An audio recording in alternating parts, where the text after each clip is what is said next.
can start. Start again. Come on, guys, you don't pay, we don't play. They're going fast. Hi, Jerry. Caitlin, hi.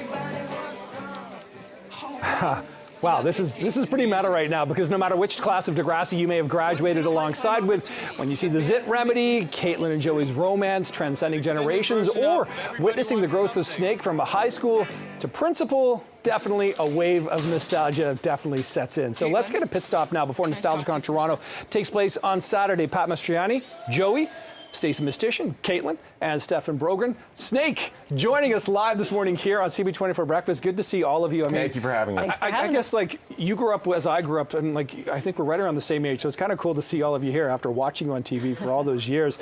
Stacey, let's start with you and just talk about Nostalgiacon, how this kind of came about, because this is sort of the inaugural one here in Toronto.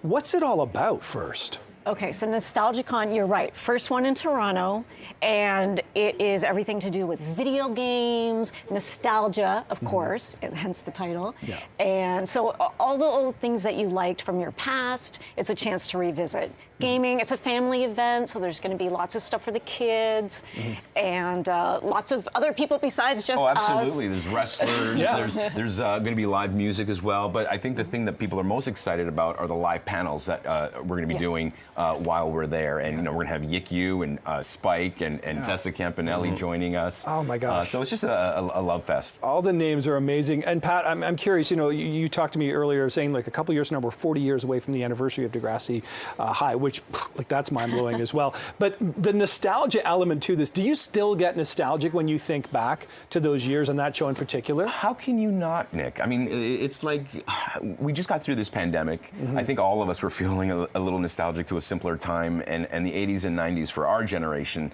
you know, we're the last of an analog generation. Yeah, totally. And kids today will never know what life was like back in those days. And so Degrassi is a time capsule, just like Degrassi The Next Generation is a time capsule for the early 2000s. And Stefan, you know, is a huge ambassador for the show because you directed I don't know how many episodes. A bunch, but also these occasions when we get to, I don't get to see these guys every day or anything like that. We do try, I mean, we stay in some sort of contact. I wouldn't say that we're not like on the phone with each other. You don't like each other is what you're saying, basically. This is all fake. If we have time away from each other, it makes it sweeter. Right. But I don't get to see them that often. But when we do get to do this, I think we try to make the most of it. And we try to, like, if it's fun for us as well, I gotta say. So when we meet the fans, it feels like, every time it kind of feels fresh because, you know, you kind of just have to remember how much it meant to so many people. Yeah. And then, you know, it gets us excited too. So doing these events can be super rewarding. Yeah, I mean, I can see the connection you all still have for sure. It's clear that you're all like friends, etc. And even like in our conversation before this,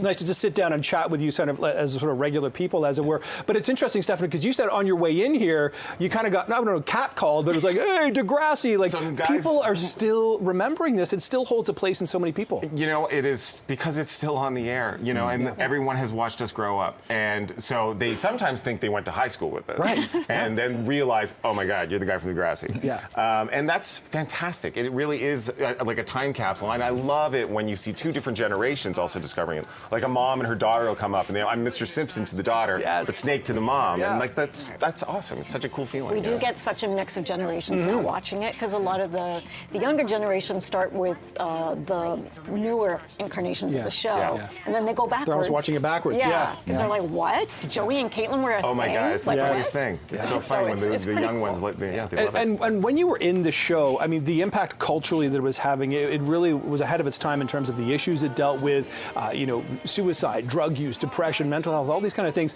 Do you kind of look at that as like, this is where TV kind of changed?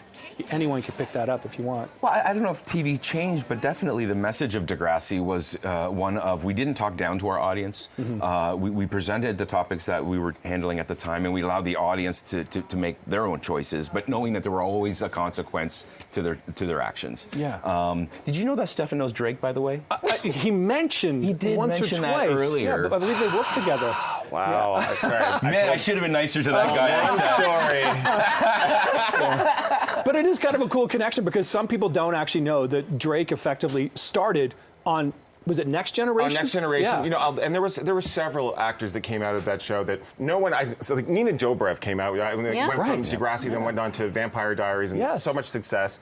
But so you don't know who's like really going to like pop into the next thing. I remember with Aubrey, with Drake. I mean, he was doing music at night, and we were just like. Yeah. I hope he goes. I hope it works, you know. Yeah. And then next thing you know, he's the biggest thing in the world. So. Yeah, pretty wild. Yeah. And Pat, you really are keeping track of all of this. You kind of are like the sort of, I don't know, like the chief guy when it comes Trying, to Degrassi you know, as a the guru. business almost. I just love the fact yeah. that people give us an opportunity to go to these types of events, and now I'm working towards getting the Next Generation cast appearances as well for their generation of fans. So we have tons of stuff lined up for the U.S. I have a fan site called DegrassiTour.com where people can go and check out where we're going to be appearing next if they're interested, and they can also get information about Nostalgiacon there as well. And Stacey, what's it like when you meet fans and they want to talk to you about that character, Caitlin, which you played so many years ago? Like, how great is it that people are still thinking that Stacey's relevant? Not that she's not, but it's amazing, isn't it? It's fantastic. I mean, it's weird in a way, but I get it because it's like we grew up together, and I get that sense of you know familiarity, and it's like we all got through it together, right? Yeah. Those awful high school years, and we love it. It's such a great like. I think for a while. I know for myself personally, I tried to escape my past for a long time. And now I think we're all in a place and age where we can kind of embrace it and appreciate it for what it was. So being able to connect with people that enjoyed it with us is fantastic. We love it. So quickly, Pat, where's it all happening and when? Saturday? Oh, Nostalgiacon is happening at the Enercare Center, you know, where the exhibition place is, and it's happening October 5th. That's the Saturday between 12 and 7, and there's going to be tons of vendors there as well, like Stacey mentioned. If you want to find that old album or that video game or, you know, that pop culture item that you had when you were a kid. We'll be there too. And we'll be there too. Exactly. All We're right. gonna show up. Snake, Joey, Caitlin, a.k.a. Steph, and Pat Stacey. Great to talk to all of you today. Good luck with Nostalgiacon. Good to Thank you see so you all, much. too. Thank you. Thank you.